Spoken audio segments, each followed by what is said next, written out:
Good afternoon, everybody. I will moderate this panel of Managing Data in the Democratic Society, Transparency, Privacy and Integrity. It's not easy, no? It's a nice panel with a very good speakers, as you have seen just before. Well, we have Jordi Baylina, the technical lead and co-founder of Polygon ID, Polygon Hermes. Belén Martín, privacy and corporate lawyer. And Vasil Vidmanov, CEO of AML Bot and Purify. I would like that you introduce yourself first a little to the audience, what you are doing, everyone, and then we start the panel itself. Well, I'm Jordi Baylina. I'm technical lead at Polygon Hermes. I'm mainly a developer. I like to code. That's mainly what I'm doing. I am also creating some companies and some other things, but my passion is to code. And well, I just did the presentation before. You know that what's my passion. Hi, everyone. My name is Belén Martín, and I'm a privacy corporate lawyer. I'm based in Barcelona, partner of LexLab Worldwide. I help online business owners to grow exponentially in the digital world, giving the proper legal tools and advice. My name is Vasily. I'm the CEO of AML Bot and Purify. And with both of the companies, we're trying to bridge the gap between the cryptocurrency and compliance. And actually with Purify, we are focused on the user's privacy and compliance at the same time, because there is clearly a very big gap of how much information we produce and the data management of this information. Okay. Well,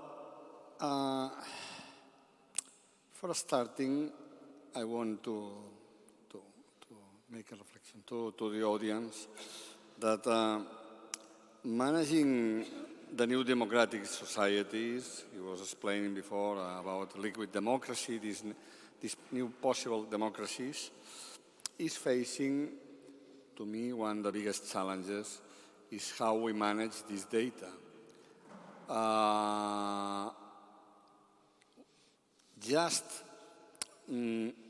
I think the law of Moore is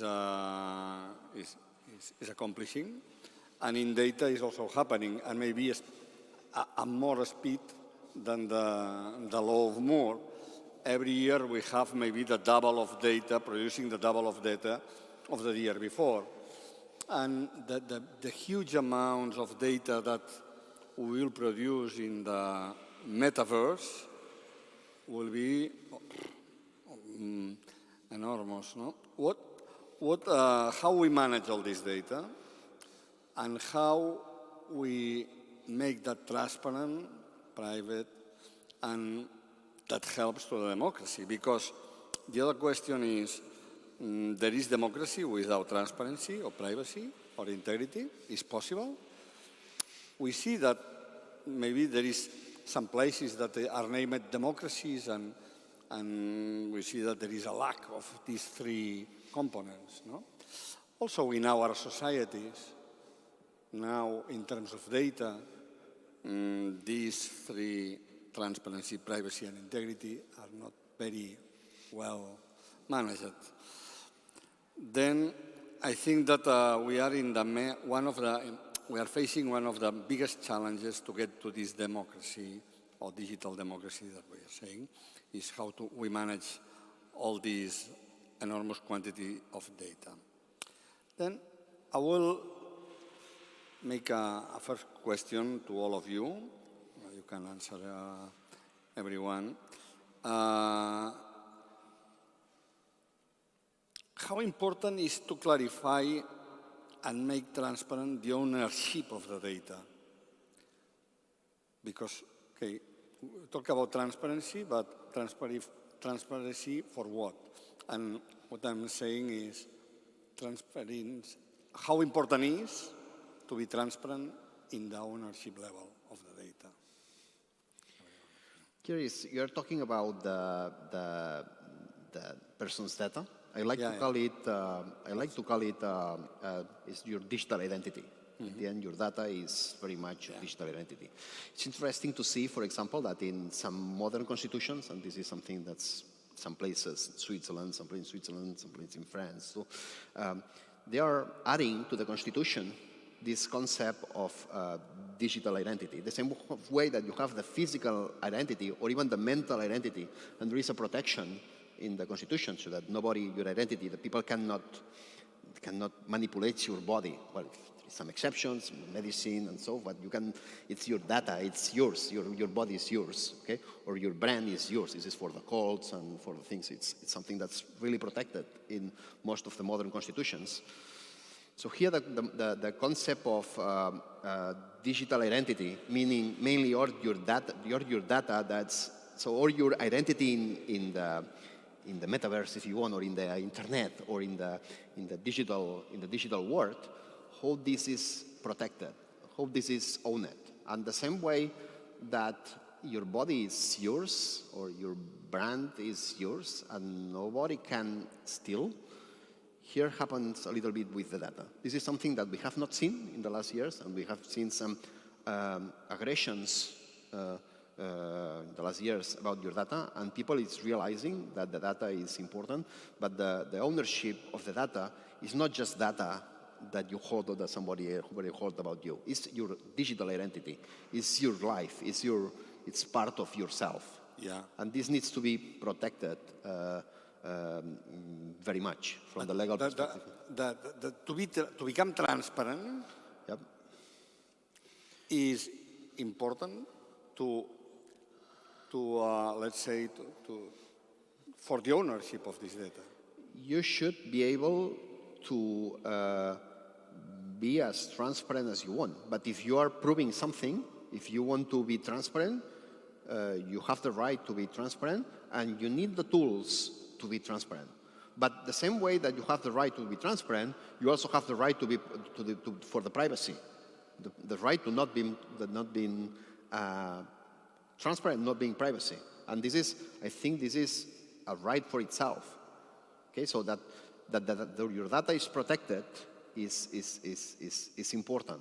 And here, that the persons are in control of his data, so what data they want to reveal, which data they want to reveal, what data they want to prove, what data they want to prove, this is the important. And here is but this must be the decision of the individual. It cannot be the decision of a third party. Here, we can talk about the ownership of the data, and you guys know, so that data, it's always, a lot of times has like two parties here, and this is more a legal Okay, part. let's see what Belena's lawyer thinks Well, about that.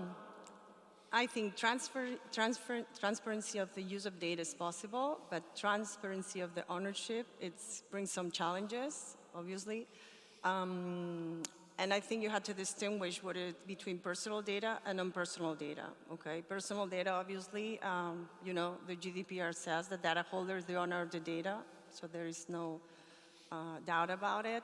But the problem here is a lot of companies, for instance, that do big data projects, they start creating new data sets, and who owns that?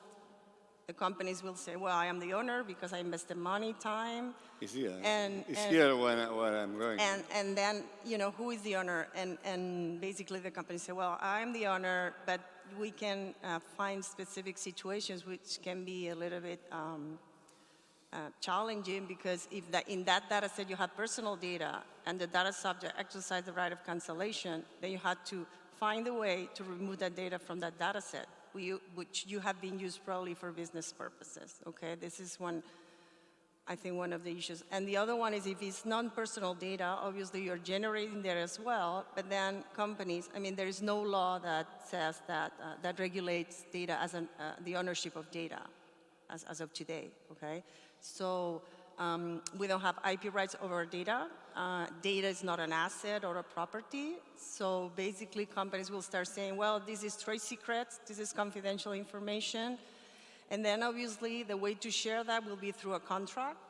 with someone else, where they will place the proper warranties in a sense that this is confidential information, you can use it only for specific purposes. So this way you're really limiting the use of data. So this could bring a lot of challenges in that sense. So I guess transparency on the ownership of data, it's a challenging issue. Yeah, but Yeah. without the transparency, we can be sure about the ownership. Yeah, I think, well, in the EU data strategy, I mean, the aim is to create a market where all the data is shared, okay? They will create share mechanisms. They will create laws that allow use and reuse of data, but we had to see how this evolves. I mean, it's open for now. Vasily, what do you think about Yeah, I think there is a problem with the amount of the same data that we provide on the daily basis. I think none of us remember all of the websites and all of the companies that we provided our data to, right?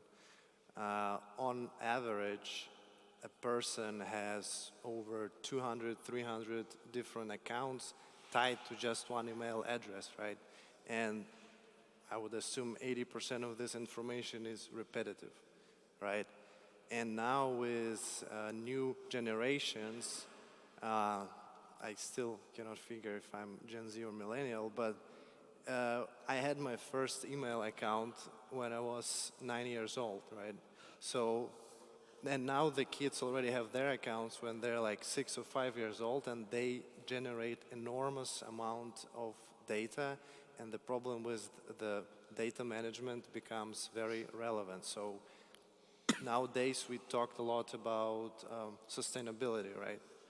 Sustainability in terms of resources, recycling, reusing things, and I think the same is applicable for the data. So the data should also be sustainable, and you can have your digital identity where you own and you just have one basically document or one credential that you can reuse with the other entities, and then this becomes a transparent, you become the transparent owner of this data. So, but I agree that nowadays, at least as of now, it doesn't work like that. So now we just have to figure out with the help of GDPR and other regulations how to sort all of this data that is stored within those companies. And I'm quoting here, 76% of this information is even unused by those companies. So it's just sitting there, it has no use, and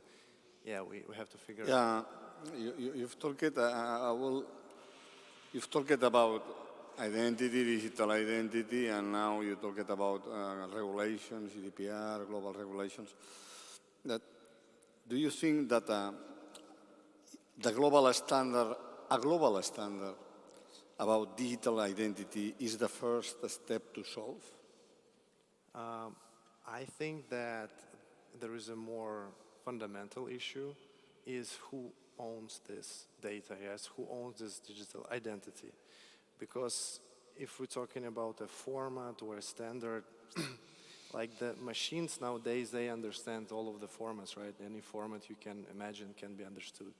The same analogy, I remember we used to have audio files in various formats, and then the MP3 format came around, and all of the mobile phones used to understand this format. So I think the more fundamental issue is it you and the issuer of the information that stores the identity? Or is it every single data controller that stores this information, being a government, a bank, insurance company, social media and stuff? And in the second scenario, the identity basically becomes a product and is getting resold. So in a sense, humans, and because their data is owned by so many entities, in a sense, they also become owned and controlled. So I think the fundamental question is for the individual to own its credential. Yeah, and Belen, is also for you this question. Do you think a global standard You know a lot of GDPR, there is other laws in other jurisdictions. A global standard about digital identity is the first step. Yes, it is a first step, but I mean, we have seen the GDPR giving control over the data to data subjects, to citizens, but the reality has proved otherwise. I mean, we see like dark patterns, people really being control over the internet and the way they want to act. Sometimes, you know, you have to click yes, even though you want to contract a service, you want to access the website. And that has been going on for the last 10 years or more. So I think it's a first step for citizens who have presence in the digital world to really, you know, collect all the data, you know, to know where the data is. But I think it's a change of paradigm. It really, you know, it requires really a new business model where citizens and individuals are placed in the center, where they can control data, when they can know where the data is, they can, you know, control and use it as they want. You know, it's a total different perspective. And I mean, there has been, since 2015, there have been models like they were called data privacy services or data privacy lockers. And this model wanted to be imposed in a sense that empower the individuals, you know, to have control of their data. But, you know, I mean, we're in 2022 and we're still in the same situation, right? And for the developers, you are a coder. If you have a standard to code, it's not easier and makes quicker all. Yeah, I think that this will happen naturally, and it will not come for sure for any institution or any government.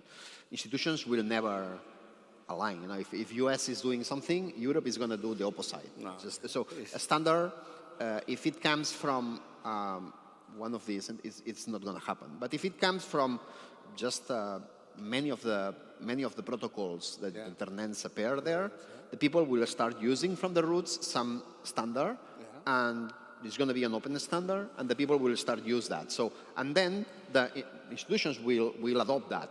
Okay, but this is something that needs to come from the community. It needs to come from just some random developers, put some open source there, so just propose some protocols. And, well, people, they are easy enough, easy to understand. Other developers start to adopt, and when there is some network effect on this protocol, then this will just become standard. And we need that. Okay? And the thing is, here is that, for example, in the technology for identity, here is an important technology, that's the zero knowledge. Okay? Zero knowledge is quite Here I want to come. Yeah, but this is a new technology that just, it's a technology that mainly what allows you is to reveal, so just to have a lot of control of what your data are revealing, and actually it's not about you are giving data, you are proving data. Okay, so, and this is a technology that's really new. It has been... Then please explain to the audience properly what you are doing, because to the audience it's important to know that Jordi has released it, I think 2 months ago or less, no? A very important development for the escalation of all that. The question of data, we are talking here that we are generating enormous quantity of data. Every solution that we tackle for this problem that is enormous, we need an escalation solution for blockchain, because with a normal blockchain we cannot tackle that. So all the decentralized systems, they have this problem. It's that they don't scale. Okay? So, but this is common not only to any data. Actually, data is probably a special thing. But in general, when you are having a decentralized system, when you're having a blockchain, these blockchains do not scale. Why do not scale? Because at the end it's a consensus. You know, these blockchains, if you understand how they work, at the end it's many computers just having a consensus, reaching a consensus in agreeing on something.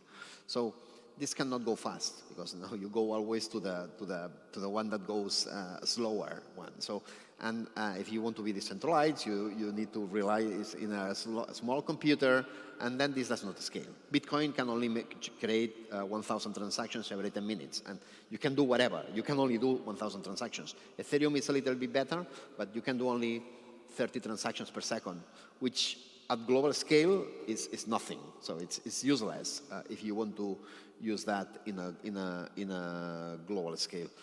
So if you want to create any system for any data, so for digital identity, for example, but for any other applications, you need to scale those systems. And zero-knowledge technology is also very helpful for that. But it's a casualty. You know, it's a technology that can be used for scaling and can be used also for privacy. And actually, there are two different use cases, very different, but the technology is the same. Yeah, the end is verification of computation. You can verify with this zero knowledge. You can verify your computation is good without having to run the program again, and you can do it really fast. Okay, but you can run it really fast. Actually, you are hiding information, so that's why you can use that the same thing for privacy. Okay, so and this zero knowledge technology is it's a technology that's as important even as blockchain. People compare zero knowledge as a blockchain from the technology perspective because it's something that's really new, and it's something that allows us to have a lot of control of the information, especially for privacy. Here in the world, we have these two forces that they contradict one each other, and we are finding the balance. In one side, we want privacy, and here is all the GDPR rules and that. But on the other side, we have all the security. You know, governments, we don't want to have terrorist people, and we don't want people to do money laundering. We need transparency. You need this transparency. So governments require data to be available, but on the other side, you have the right to be privacy.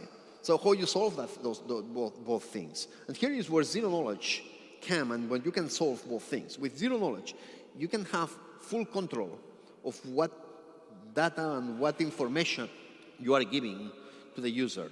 So if I put you an example, if you are hiring an insurance is going to ask you a bunch of medical information about yourself.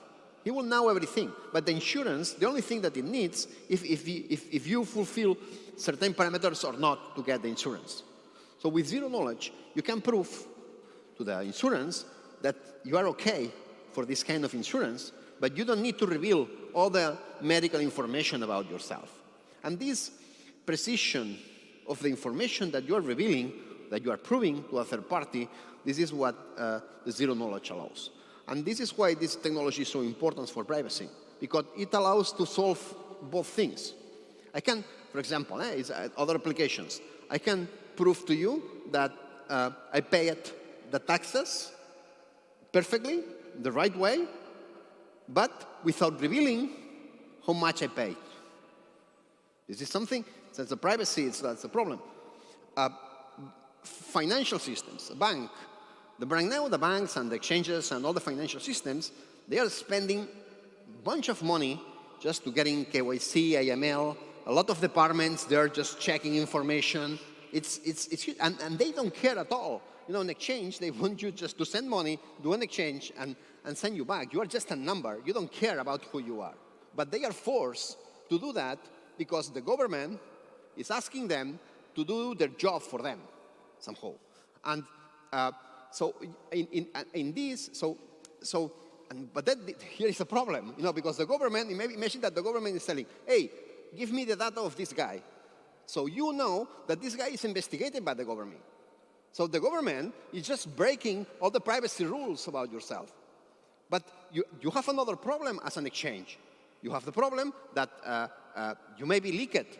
The information that you are forced to keep, it may be leaked. So your information can become public at some point. So with zero knowledge, for example, it allows you to have a financial service that you don't need to reveal all the information about yourself. You are just proving that you are doing the things right. Maybe you are just passing some audit to some third party or whatever. You don't hold any information. You are just a number. And you don't need to pass through all the process. This simplifies a lot the work of the financial institutions, and it keeps you much better, and it protects much better the privacy of the persons. This is some examples of why this technology is so important. So and going back to the protocol, or to the standard protocol, I do not understand a standard protocol without this technology in place. And this technology is new. So this technology in 2015, this is less than 10 years ago, nobody knew what it was. There were very few people in the world. We're talking less than 20 persons in the full world that knew about this technology. The first time that the zero knowledge was invented was in the 80s. You mean if there is a standard, should take into account this? Should take in account this. And the protocols for zero knowledge are advancing really fast at this point. Every time they are faster and better, but they are too new. The things, the protocols, for example, that we are implementing for scaling or for the identity, they were invented in 2020, 2021. We are talking about 2 years ago. Well, you invented some of them. You cannot create a standard. You can do things, but a standard, just something that was created, and that probably next year is going to be a new protocol that's going to be much better than the last one. So we are learning. So we need it requires some time to be more clear what's the final solution here. But the standard will become naturally. This is something that's happening. We are seeing. Because it's clear that there is here a lot of other panels about metaverses and blockchains, and the issue is the interoperability that is the main question. And if we don't go to the path of having a standard on digital identity, this interoperability is a chimera. It's not possible. We need that, and it's gonna happen, and it's gonna happen organically. We will see. I bet that in no more than 2-3 years, we will see a standard in digital identity that will succeed. Belén, what do you think that are the main challenges and the best good practices in terms of privacy compliance in relation of the big data? Yeah. Big data, sorry. Well, big data, it's about collecting large amounts of data, and that obviously goes in conflict with the GDPR. But we also know that big data can bring a lot of benefits, medical and so on. Well, the main challenge is the lack of transparency, of course. Companies are they do not reveal their processing activities, so data subjects really don't know what's going on with their data. Then they collect more data than is supposed to. There is a large amount of data that obviously goes against the principle of minimization. And also, as they collect data, they have other uses of that data. So at the end, they're using data without the consent or without really the data subject or the citizen knowing what's going on. In terms of best practices, I think the first one will be to involve the whole organization. It's very important that all the employees, everyone knows that the data has a value, that if you're releasing a product or a service, you have to understand what is the right data to collect, how to store it, how to select it, etc. Then I think it's important to have an expert, a data privacy officer, or some kind of person in the organization that understands about data privacy, has the knowledge. Doesn't have to be a data privacy officer. It can be someone with knowledge on data privacy. And then also you have to do mapping of your data. I think this is very important. You have to know where your data flows go from collecting to storing to usage to destruction. And during this life cycle, you have to start applying the data principles: minimization, privacy by design, privacy by defect, which means in the whole data flow, you have to start placing the security measures, technical, organizational, to secure the data, okay? And then, of course, you have to do a minimization plan. You have to know what data do I need, what for, okay? And when that's clear, obviously, you know your purpose, and then you have to inform clients through privacy notices. Obviously, big data projects take time, so the purpose can change over time. So privacy notice had to be given as the purpose changes.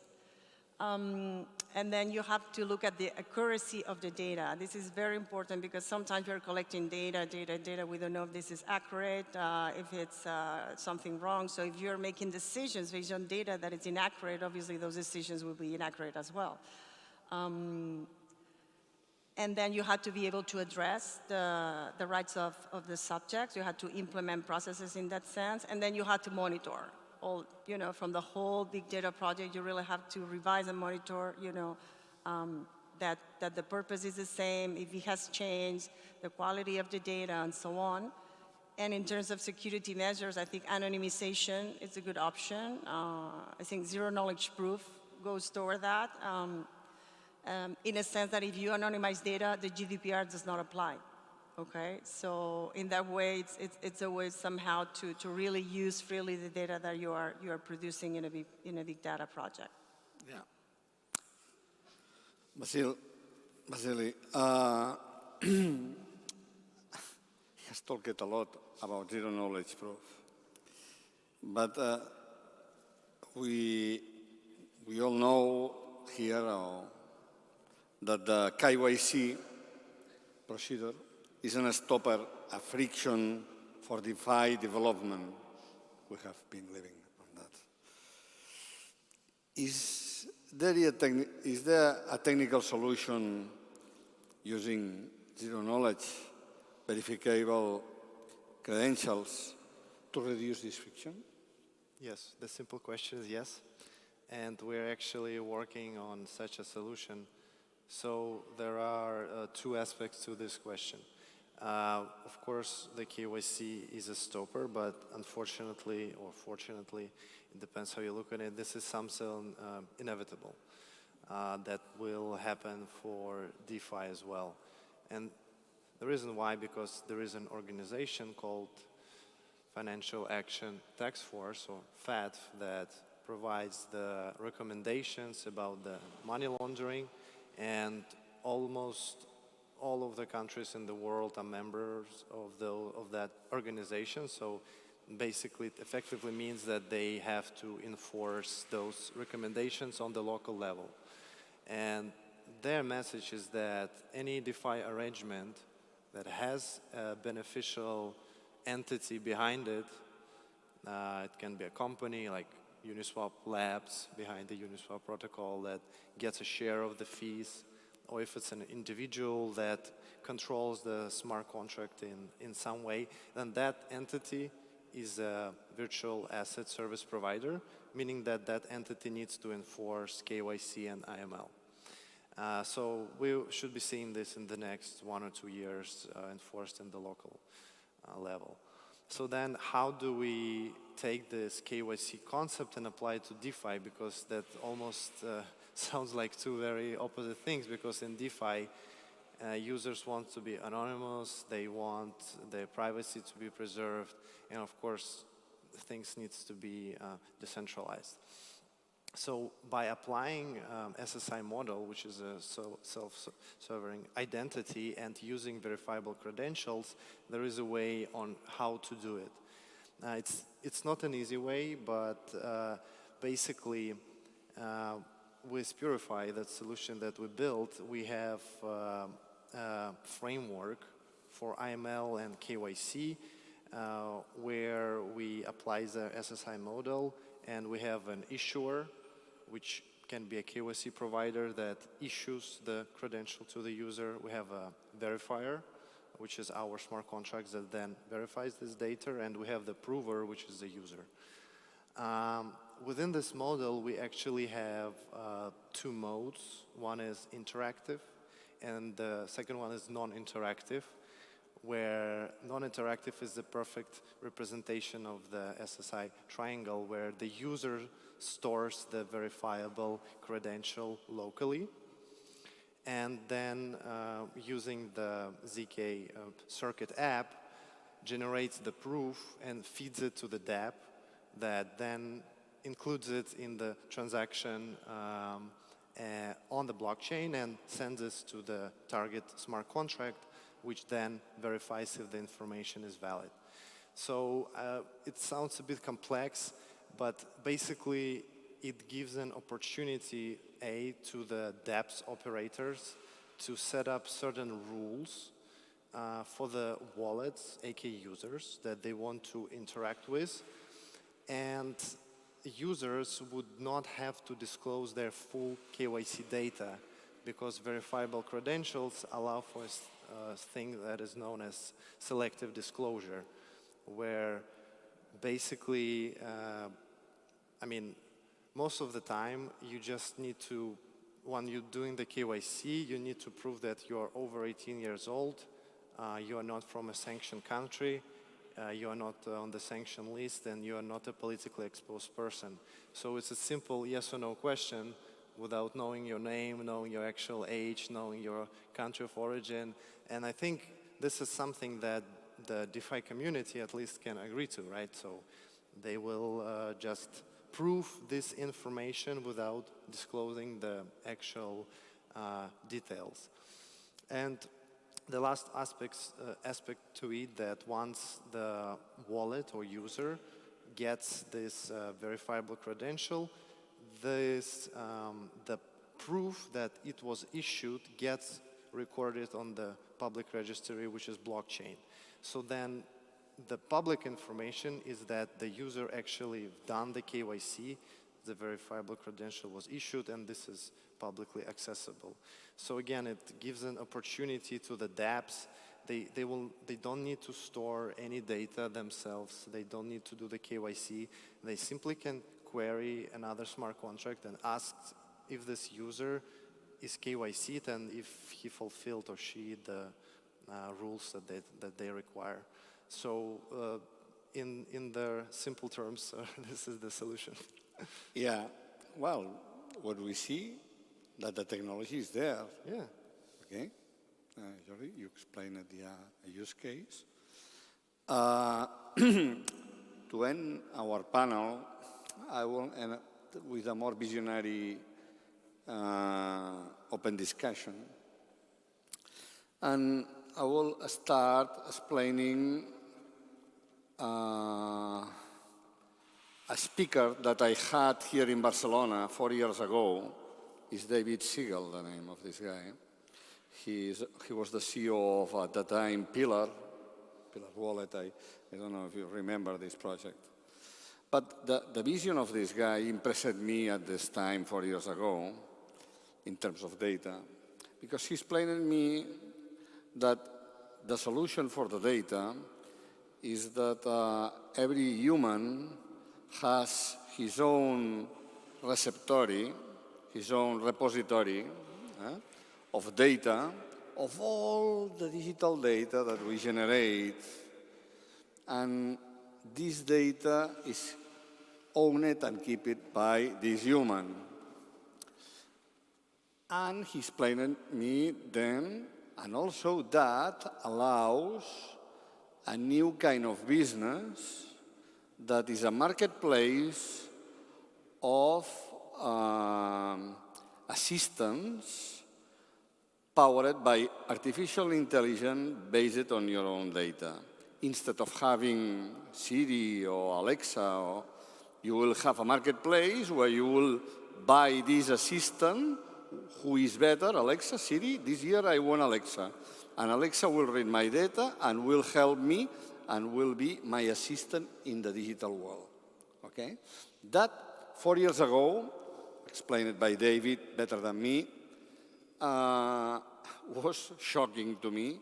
And I thought that that is a utopia, no? And it was a perfect world. My question and my open discussion here, and also for all of you, is how far you think that we are in technological terms and in, let's say, political or governmental terms of having these repositories and having this AI power. We have seen now this year the big advancement of AI. That seems that technologically is possible, what I'm saying. How far we are from that? Technology is there. Is there? It's almost there for this. Let me just. At this time, was not there. There is one thing that it's maybe going again for me. It's like when I see AI apply it to your data. Now I'm seeing my data very much as my body. Yeah, yeah. Okay, so just that the AI is playing with my body or the AI is playing with my data. this is a personal opinion, so at least it's, Yeah. I'm not going to allow my data to be played at that. But I respect that somebody wants to, it's his data, the same way that, you know, you can do. Wants an assistant to go. It's a thing, and it's your body, you decide what you want to do with your body, okay? But I would not allow, and I would like that the people understand that the data is something that's sensible, it's something that's, But you don't play. imagine that But, this, okay. this artificial intelligence is trustable for you because it's open source, I don't know. What I can tell you is that at this point, for example, there are start to be some systems where you can apply AI algorithms with encrypted data. Okay. This is something that it's still a little bit early in the technology, so this is not there yet, but we are start seeing that. From the zero knowledge, for example, you can prove that this is a result of, for example, an algorithm given this data. This is already done. But homomorphic encryption is something that's evolving, and I would expect that this is something that would be possible in the, I don't know, I'm going to put here, I don't have a crystal ball, but maybe 4, 5, 6, 7 years, it probably would be possible, maybe with some limited algorithms. These algorithms are quite heavy, okay? But this is something that's definitively possible. This is, I think, is one important piece if you want to play with your data, but keeping But if you are the custodial and you keep your data and your assistant is not good, you say, okay, you are fired out, I want another assistant, I pay to another and I have another assistant. My concern is that right now this is very easy to do that in the bad way. So it's very easy to just keep your data and you want to sell it, you just send the file in open to somebody else just keep a copy of your data and, well, you don't know. And this is technology for doing that is here. It's much easy, and if we are start playing with this kind of markets, well, at least let me express my concern of a society where the personal data is traded this way. It's like, for me, again, it's like thinking that, you know, just, my organs are traded. No, but it's not traded, but it's used for your Yeah, you for can your use it for good, good and for good and for bad. You know, this is like, it's like talking that organs, just the market of organs. It's like, okay, it's important and you are doing a good if you are giving. Well, maybe an organ will be an AI for the future. But again, an organ will be a cyborg and you have an AI implanted. Just let me express at least my awareness of what we are talking about here. Okay, so I'm not saying that's okay, but it's like we are talking about people's data. Okay. Belen. Well, I was just thinking that we will have to apply minimization principle in ourselves, right? Yeah. Just to do a selection of our data, which is philosophy. Well, I think it's possible, but again, you know, once you have your data, what are you going to be doing with that? So I think the issue here is like how you interact with the others, you know, with the other economic agents, and who benefits of what, right? Because I think at the end, I think businesses, somehow they don't comply with laws and so on because probably they don't see the benefit. They see probably the benefit is better to comply, not comply with the law than do it. Now it's happening, but now it's happening because your data is used for others to try to solve your life, but they are solving their lives, not our lives. But what was the idea was that you still custodial your data in a way, and you keep your data under your control, and you hire an artificial intelligence to work for you with your data. Yeah, I think technically you had to apply security measures because obviously that's cybersecurity issues probably, depending when you store your data. But yeah, I think it's possible. Security is so if you want technical, so it's encryption. Yeah. If you want, but it's also a contract. It's legal security too. Yeah. So here is the two sides in place. Basil? I think that the key here is that we should have the same degree of control of our digital selves as we have of our physical self, as Giorgio was mentioning as well. And if there is a solution that helps us to reach this control and we can reach the right balance with it, we can and we should use it. So simple as that. Well, we have run out of time. This topic of data is enormous, as the data that we generate. And imagine this repository, how much big it should be. If we want to keep all our digital data that we generate. You have pictures, you have Yeah. videos in your phone. You already have it But somehow. but- Yeah, but it's, the you don't data even is- realize that's it's yours. permanent. Yeah, but this repository somehow already exists Yeah, in yeah. some way. Yeah. Okay, thank you very much to all.